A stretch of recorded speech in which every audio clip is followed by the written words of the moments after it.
മസ്കിന്റെ പല കിറുക്കൻ ചിന്തകളും ഇന്നല്ലെങ്കിൽ നാളെ യാഥാർത്ഥ്യമാകുമെന്ന് കരുതുന്നവർ ഏറെയാണ്. ഇപ്പോഴിതാ ചൊവ്വയിൽ മനുഷ്യർ സ്ഥാപിക്കുന്ന കോളനിയിൽ ഉണ്ടാകുന്ന ഭരണക്രമം ഏതായിരിക്കുമെന്ന് നിർദ്ദേശിച്ചിരിക്കുകയാണ് മസ്ക്. ചുവന്ന ഗ്രഹമെന്ന് വിശേഷിപ്പിക്കുന്ന ചൊവ്വയിൽ പ്രത്യക്ഷ ജനാധിപത്യമാണ് ഉണ്ടാകേണ്ടത് എന്നാണ് മസ്ക് പറയുന്നത്.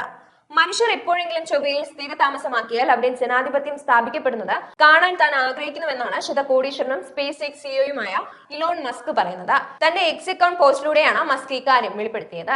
അവരെ എങ്ങനെ ഭരിക്കണമെന്ന് ചൊവ്വക്കാർ തീരുമാനിക്കും. ജനപ്രതിനിധികൾ എന്നതിലുപരി നേരിട്ടുള്ള ജനാധിപത്യമാണ് ചൊവ്വയിൽ ഞാൻ ശുപാർശ ചെയ്യുന്നത് എന്നാണ് മസ്ക് പോസ്റ്റിൽ പറയുന്നത്.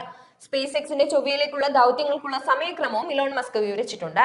സ്പേസ് എക്സിന്റെ ക്രൂവില്ലാത്ത സ്റ്റാർഷിപ്പുകൾ 2 വർഷത്തിനുള്ളിൽ ചൊവ്വയിൽ ഇറങ്ങുമെന്നും ക്രൂ അടങ്ങിയ സ്റ്റാർഷിപ്പുകൾ 4 വർഷത്തിനുള്ളിൽ സാധ്യമാകുമെന്നും മസ്ക് വ്യക്തമാക്കിയിട്ടുണ്ട്.